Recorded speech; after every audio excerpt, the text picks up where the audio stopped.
यार ये तो मजा नहीं। हाँ। जय हिंद बच्चों। आज हम लोग फिर एक न्यू डेरिवेशन सीखेंगे। डेरिवेशन ये जो है वो मैग्नेटिक इफेक्ट ऑफ करंट का है। ये डेरिवेशन अगर एग्जाम में आता है, आया हुआ है, वैसे है, ये डेरिवेशन आ चुका है, इस हिसाब से ये इंपॉर्टेंट भी है। ठीक है, अगर ये आएगा तो आपको 5 नंबर देगा। 5 नंबर का ये डेरिवेशन है। ठीक है, तो आप इसका फिगर फिगर तो इसका बहुत आसान है। इसका जो कैलकुलेशन है वो भी आसान है। थोड़ा सा ये जो डेरिवेशन है वो कंसेप्चुअल है ना। थोड़ा सा कंसेप्ट अगर आप समझ पाइएगा अच्छा से तो आप आराम से ये डेरिवेशन को कर सकते हैं। कोई खास इसका फिगर नहीं है, कोई खास इसका कैलकुलेशन नहीं है ना। लेकिन थोड़ा सा कंसेप्ट आपको समझना होगा। तो सबसे पहले हम लोग स्टार्ट करते हैं, डेरिवेशन को समझते हैं कि आखिर डेरिवेशन है क्या। उसके बाद 1 बाय 1 फॉर्मूला समझ लेंगे, कौन कौन फॉर्मूला यूज होगा, और फिर समझेंगे इसका फिगर क्या होता है, और लास्ट में हम लोग इसका कैलकुलेशन कर लेंगे। ठीक है, तो सबसे पहले आप समझिए, क्या समझिए आप इसका कि डेरिवेशन बोल क्या रहा है। डेरिवेशन बोल रहा है कि expression torque on A current carrying loop in a uniform magnetic field. बोल रहा है कि टॉर्क का फॉर्मूला निकालिए एक करंट कैरिंग लूप के ऊपर, जो कहां रखा हुआ है, यूनिफॉर्म मैग्नेटिक फील्ड में रखा हुआ है। देखिए, बोल ये रहा है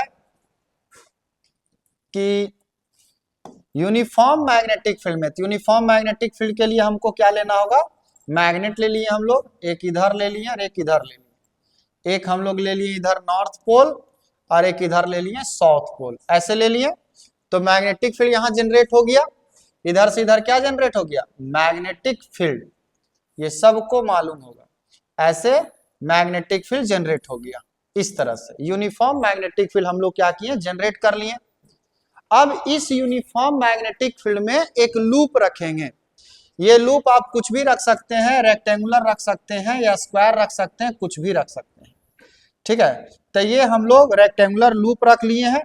देखिए, ये रेक्टेंगुलर लूप रख दिए, और इस लूप में करंट पास हो रहा है आई, इस तरह से आई करंट पास हो रहा है। ऐसे आई करंट क्या हो रहा है, इसमें पास हो रहा है, इस तरह से इलेक्ट्रिक करंट आई पास हो रहा है।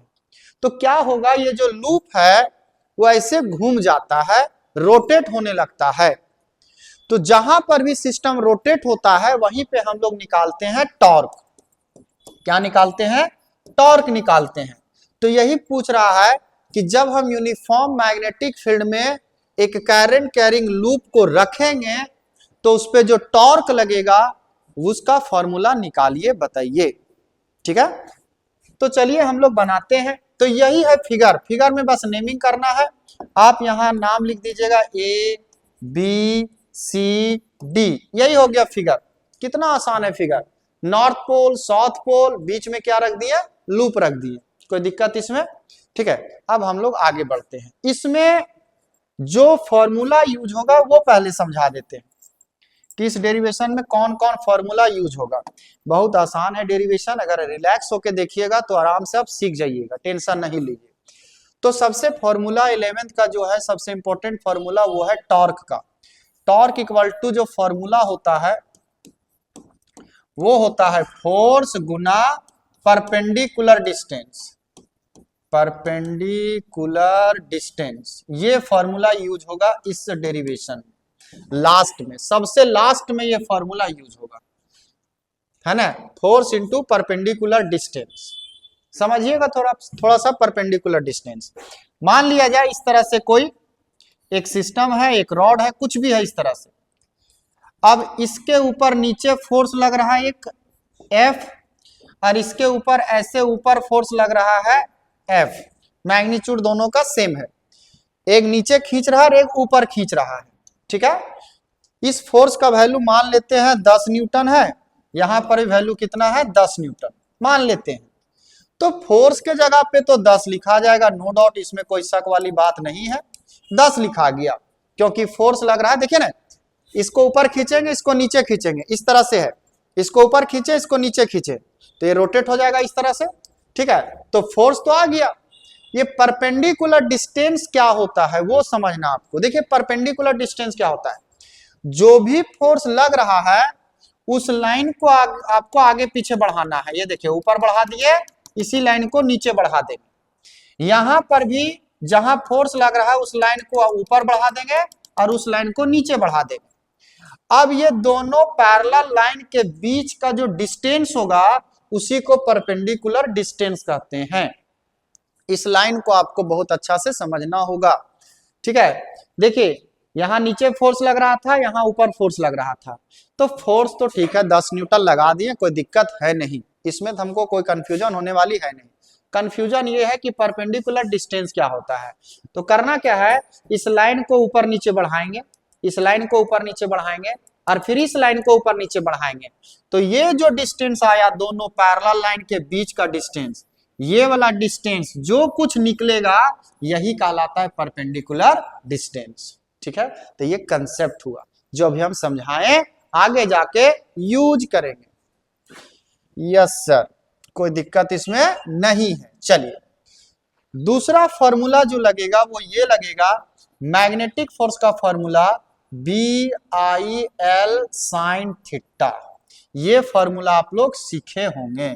क्या है ये फॉर्मूला, सो देखिए मान लिया जाए, अरे यार इतना गुस्सा क्यों करते हैं, मान लेते हैं कि यहाँ यूनिफॉर्म मैग्नेटिक फील्ड, ऐसे ले लेते हैं यार जिस तरह से अभी रहेगा क्वेश्चन में, इस तरह से मान लिया जाए मैग्नेटिक फील्ड है, इस तरह से, इस तरह से मैग्नेटिक फील्ड है। बड़ा मजा आएगा समझने में, समझिए डेरिवेशन कोई टफ है नहीं, बस समझिए। यहाँ पे अब हम, ये है मैग्नेटिक फील्ड, ये यूनिफॉर्म मैग्नेटिक फील्ड हम लोग जनरेट किए। अब यहाँ क्या है कि यहाँ पे वायर रख रहे हैं, ऐसे वायर रख दिए, एक जगह ऐसे रख दिए, एक जगह वायर ऐसे रख दिए, एक जगह वायर फिर ऐसे रख दिए, एक जगह ऐसे रख दिए और एक जगह वायर ऐसे रख दिए, ऐसे ऐसे वायर रख दिए, ठीक है। एक वायर ऐसे, एक वायर ऐसे, एक वायर ऐसे, एक वायर ऐसे। देखिए चार हम क्यों लिए हैं समझिएगा। मैग्नेटिक फील्ड B है और इस वायर में सभी में करंट I पास हो रहा है, I, इसमें भी I और इसमें भी I, ठीक है। तो आप एक पॉइंट सीखे होंगे कि जब किसी मैग्नेटिक फील्ड में करंट कैरिंग वायर को रखा जाता है तो उस पे मैग्नेटिक फोर्स लगता है जिसका वैल्यू होता है BIL sin थीटा। B हो गया मैग्नेटिक फील्ड, I हो गया करंट और L हो गया इस वायर का लेंथ, और साइन थीटा जो होता है वो मैग्नेटिक फील्ड और लेंथ के बीच का कोण होता है। तो सर लेंथ का मतलब क्या, जिधर करंट का डायरेक्शन होता है, जिधर करंट का डायरेक्शन होता है लेंथ का भी डायरेक्शन उधर ही माना जाता है, जिधर करंट का डायरेक्शन होगा उधर ही, ठीक है। तो सबसे पहले ये देखिए, एक बात तो आपको समझ में आया होगा कि मैग्नेटिक फील्ड है, इसमें वायर को रखा गया तो इस पे कौन सा फोर्स लगेगा, मैग्नेटिक फोर्स। यहां पर भी मैग्नेटिक फोर्स, यहां चारों जगह कौन फोर्स, मैग्नेटिक फोर्स। लेकिन कहां कितना लगेगा वो समझना है आपको, ठीक है। तो चलिए स्टार्ट करते हैं हम लोग। यहां पे देखिए मैग्नेटिक फील्ड का डायरेक्शन इधर है, इस डायरेक्शन में, और करंट का डायरेक्शन ऊपर है, तो करंट के डायरेक्शन में ही एल का डायरेक्शन होता है। तो यहां पर देखिए थीटा कितना हो गया, 90। यहां थीटा कितना हो गया, 90 डिग्री। यहां बताइए, यहां मैग्नेटिक फील्ड इस डायरेक्शन में, इधर राइट साइड, ये हुआ मैग्नेटिक फील्ड, और करंट भी इधर जा रहा है, तो इधर हो गया आपका एल का डायरेक्शन। तो यहाँ थीटा कितना हो गया, 0 डिग्री। समझिएगा अभी बड़ा खतरनाक पॉइंट आपको समझा रहे हैं। यहाँ पे देखिए मैग्नेटिक फील्ड इस डायरेक्शन में है, इधर हो गया मैग्नेटिक फील्ड, और नीचे है आई का डायरेक्शन, मतलब एल का डायरेक्शन नीचे, तो यहाँ थीटा कितना हो गया, 90 डिग्री। उसी तरह से मैग्नेटिक फील्ड इधर है और आपका आई का डायरेक्शन भी इधर है, तो यहाँ थीटा कितना हो गया, 0। अब बताइए इस केस में और इस केस में, यहां पे थीटा जब 0 पुट करेंगे तो यहां मैग्नेटिक फोर्स भी कितना आ जाएगा, 0। यहां मैग्नेटिक फोर्स कितना आ जाएगा, 0, और यहां पर भी मैग्नेटिक फोर्स कितना आ जाएगा, मैग्नेटिक फोर्स आ जाएगा 0। कहने का मतलब ये हुआ कि अगर मैग्नेटिक फील्ड के पैरेलल कोई वायर रखा जाता है तो उस पे मैग्नेटिक फोर्स कितना लगता है, 0। आपसे कोई पूछेगा कैसे, तो बोलेंगे कि जब वायर को मैग्नेटिक फील्ड के पैरेलल रखते हैं तो थीटा का वैल्यू 0 आता है, और साइन 0 जब पुट करेंगे तो फोर्स इस पे कितना हो जाएगा 0। लेकिन यहाँ पे 0 नहीं होगा, यहाँ पे कितना होगा, यहाँ लिखेंगे हम लोग BIL साइन थीटा, और साइन थीटा का वैल्यू कितना होगा 90 डिग्री। 90 डिग्री तो आंसर कितना हो जाएगा BIL। और यहां पर भी कितना हो जाएगा BIL।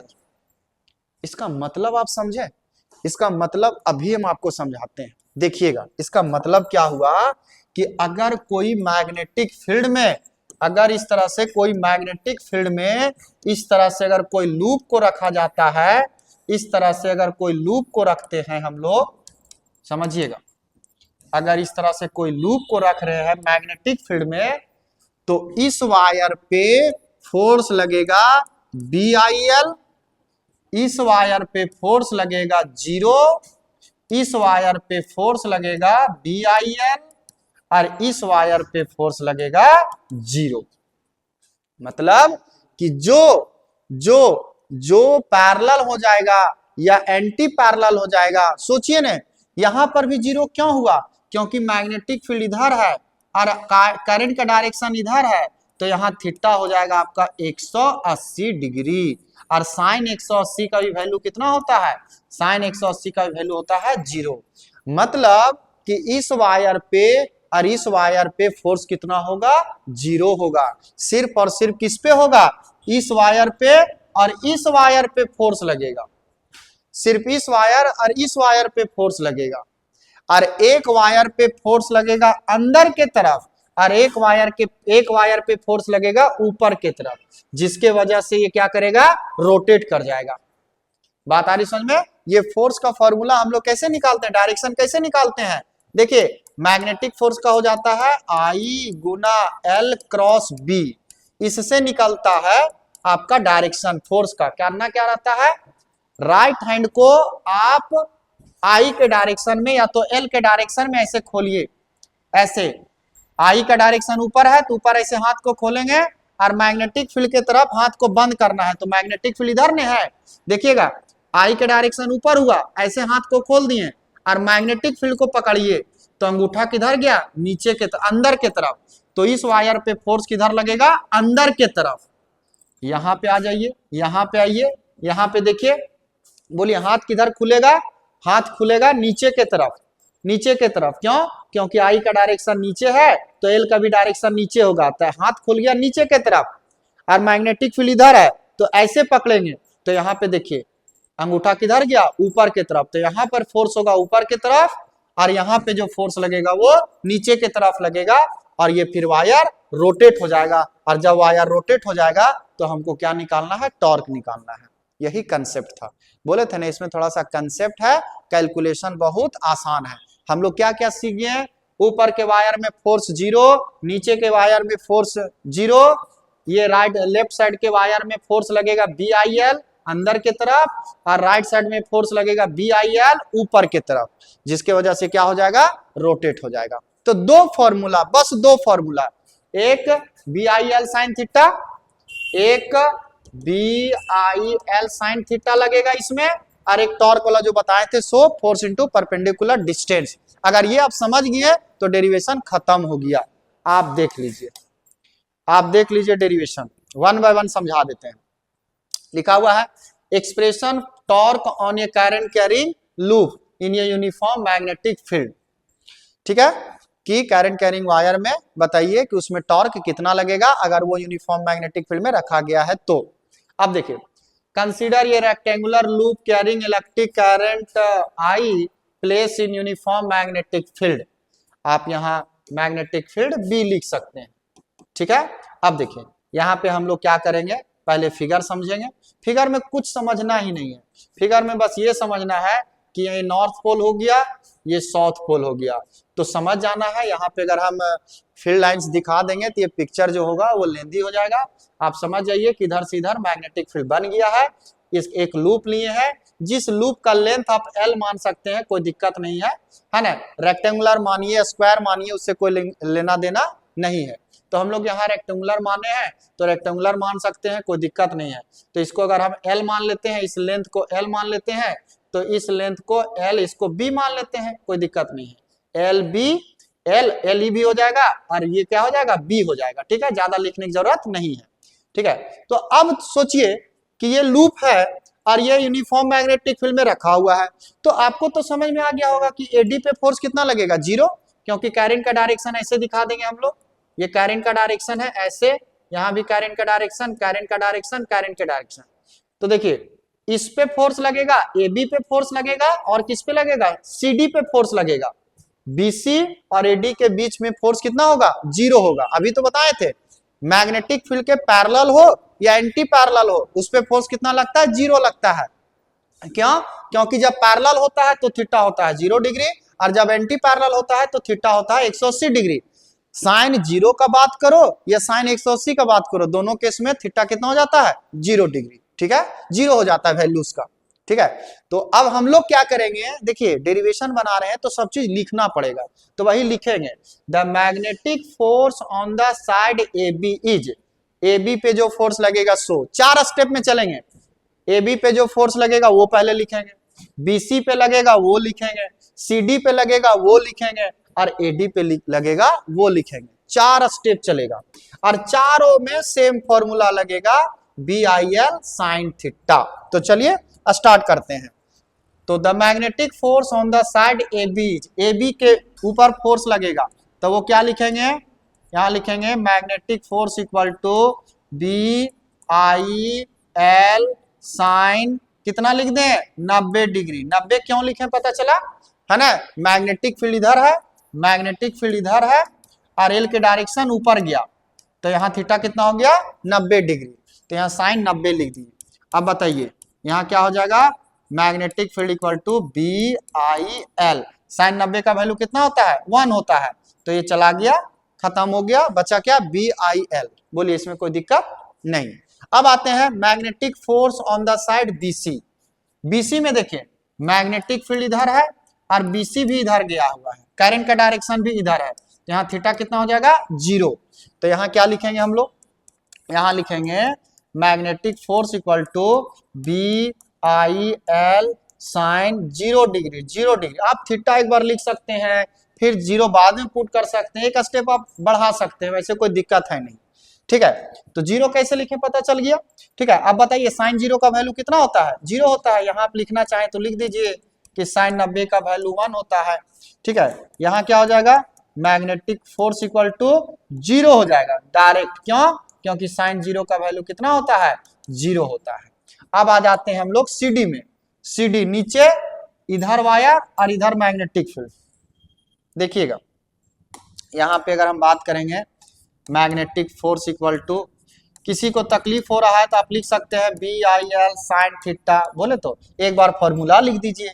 उसके बाद देखिए वायर हो गया नीचे की तरफ, मैग्नेटिक फील्ड इधर हो गया, ये मैग्नेटिक फील्ड, ये एल का डायरेक्शन, तो थीटा कितना, 90।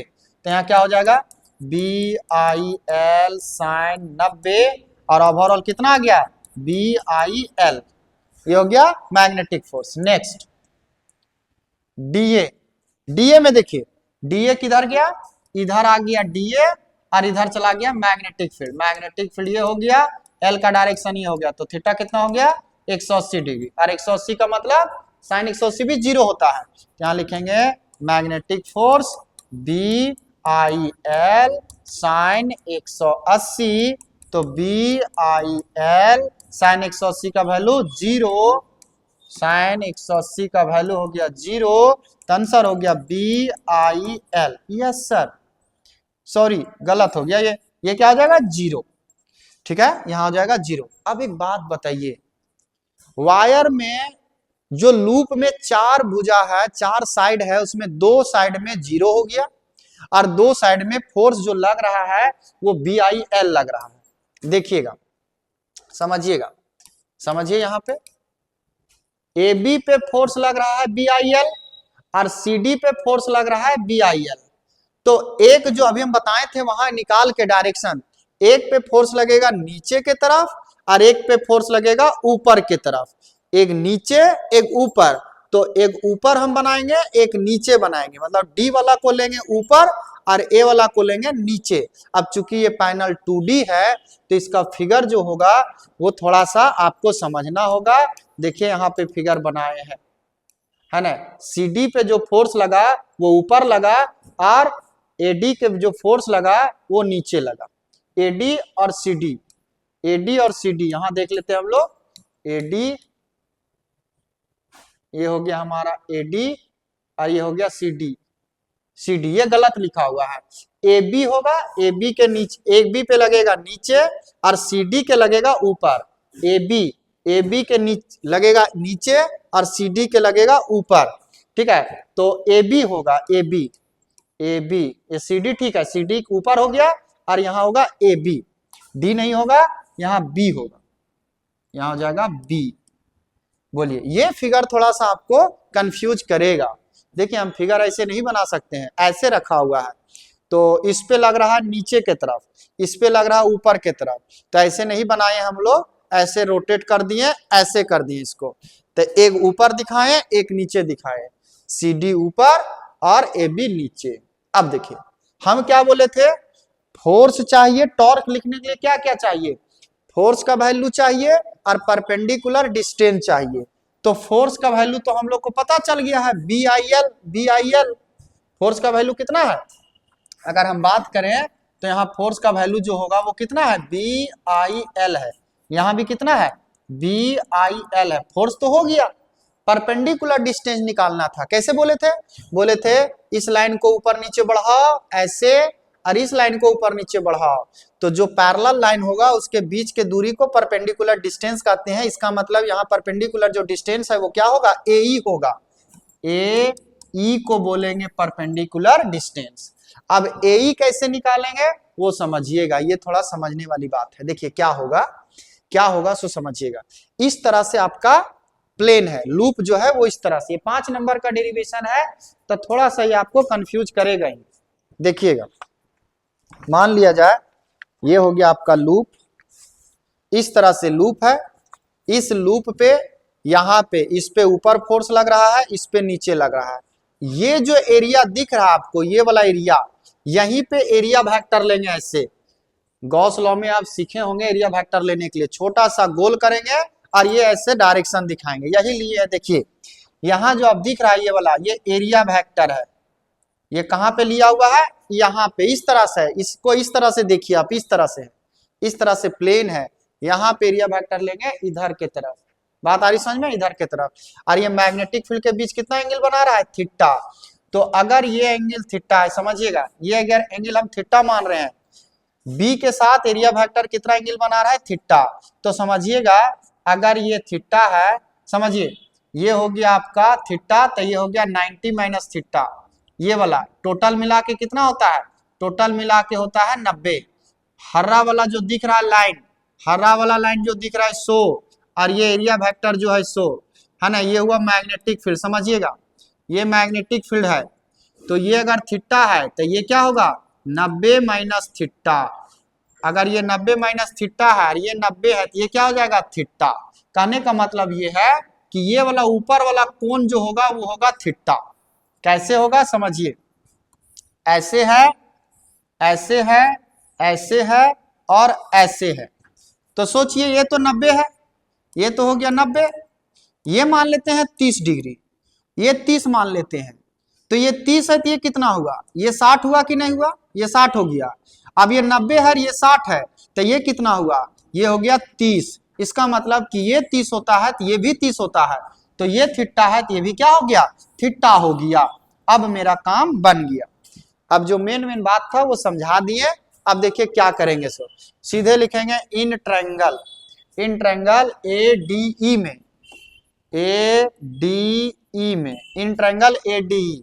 बोलिए sine theta equal to, formula होता है परपेंडिकुलर बाय हाइपोटेनस, यहाँ लिखेंगे साइन थीटा इक्वल टू। बोलिए अगर थीटा ये है तो इसके सामने वाला परपेंडिकुलर हुआ, AE हो गया परपेंडिकुलर, AE हो गया परपेंडिकुलर, और हाइपोटेनस कौन होगा, AD पर 90 डिग्री के सामने का कौन, ये हो गया 90 डिग्री, ठीक है। तो इसके सामने कौन है, AD है, तो यहाँ हो जाएगा AD। AD हो जाएगा। ठीक है, तो बताइए बताइए AE का वैल्यू हमको चाहिए, AE का वैल्यू। तो AE इक्वल टू क्या हो गया, AD sine theta, AD sine theta. और AD का मतलब क्या है, आइए फिगर में समझते हैं AD क्या है। सो AD देखिए फिगर में, AD एस डी को हम बी माने हुए हैं, क्या माने हुए हैं, बी माने हुए हैं। तो AD के जगह पे क्या लिख देंगे, बी लिख देंगे, AD के जगह पे लिख देंगे बी। तो AE इक्वल टू हो जाएगा बी साइन थीटा। ये किसका वैल्यू आ गया, परपेंडिकुलर डिस्टेंस का। अब हम लोग का काम खत्म हो गया और हम लोग लिख देंगे torque. The net torque on the loop is, formula torque equal to force into perpendicular distance, लिख दिए हम लोग, फोर्स इंटू परपेंडिकुलर डिस्टेंस। और कोई भी फोर्स ले लो, फोर्स कितना लग रहा था, BIL, तो लिख देते हैं हम लोग यहाँ पे डायरेक्ट। अब टॉर्क इक्वल टू BIL गुना AE का वैल्यू कितना था, बी साइन थीटा। तो फॉर्मूला क्या आ गया, टॉर्क इक्वल टू BIL गुना बी, L गुना बी गुना साइन थीटा। अब बताइए किसी भी रेक्टेंगल का लंबाई गुना चौड़ाई करेंगे तो एरिया आएगा कि नहीं आएगा, L मतलब लंबाई और B मतलब चौड़ाई, तो लंबाई गुना चौड़ाई को क्या लिख सकते हैं, एरिया। तो क्या हो जाएगा यहाँ, torque equal to BIA sine theta. A क्यों लिखें, क्योंकि एरिया इक्वल टू होता है लंबाई गुना चौड़ाई। ये जो फॉर्मूला निकला, ये जो फॉर्मूला निकला वो एक रिंग के वजह से निकलेगा। एक रिंग रहेगा रेक्टेंगल का तब इतना लगेगा, और हम लोग को किसका निकालना है, लूप का निकालना है ना। तो यहां जब लिखेंगे फॉर लूप का बात करेंगे या क्वाइल का बात करेंगे, तो लूप और क्वाइल में क्या होता है, n नंबर ऑफ टर्न होता है, n नंबर ऑफ टर्न्स होता है। तो n से गुना कर देना होगा, इस इक्वेशन को क्या से गुना कर देंगे, n से। तो रिजल्ट क्या हो जाएगा, टॉर्क इक्वल टू हो जाएगा BINA, n से गुना कर दिए साइन थीटा। ये हो गया हमारा फाइनल रिजल्ट। अगर आपसे कोई पूछेगा कि क्वाइल और लूप के वजह से जब हम उसको मैग्नेटिक फील्ड में रखते हैं तो उस पे टॉर्क कितना लगता है, तो BINA साइन थीटा। n कहां से आया, n आया क्वाइल लिए, लूप लिए, इस वजह से। लूप में नंबर ऑफ टर्न्स कितना होता है, n होता है। तो लिखेंगे फॉर लूप या तो क्वाइल, है ना। तो यहाँ पे n हो जाएगा गुना, तो हो जाएगा BINA साइन थीटा, बिना साइन थीटा। अगर आप इसको वेक्टर फॉर्म में लिखना चाहते हैं, यहाँ वेक्टर लगाना चाहते हैं, तो इन वेक्टर फॉर्म यहाँ लिख सकते हैं हम लोग, इन वेक्टर फॉर्म। ऐसे यहाँ तक में आंसर हो गया है। इन वेक्टर फॉर्म अगर लिखेंगे तो लिखना होगा टॉर्क के ऊपर वेक्टर लगाएंगे, लिखेंगे BI ले लो बाहर, IN ले लो बाहर, क्योंकि क्या होता है, स्केलर होता है। अंदर में क्या चला जाएगा, A के ऊपर वेक्टर लगा दीजिएगा और B के ऊपर वेक्टर लगा दीजिएगा और बीच में लगा दीजिएगा क्रॉस। क्यों, क्योंकि साइन थीटा है। तो ये हो गया आपका NI A क्रॉस B, ठीक है, A vector cross B vector. ये हो गया वेक्टर फॉर्म में, ये हो गया वेक्टर फॉर्म में। अगर थोड़ा सा और इसको आगे ले जाना चाहते हैं, है ना, तो क्या हो जाएगा, टॉर्क इक्वल टू, देखिए इसको क्या लिख सकते हैं, INA vector cross B vector, ऐसे लिख सकते हैं। और INA को M बोलते हैं, मैग्नेटिक मोमेंट बोलते हैं, तो हो जाएगा M vector cross B vector.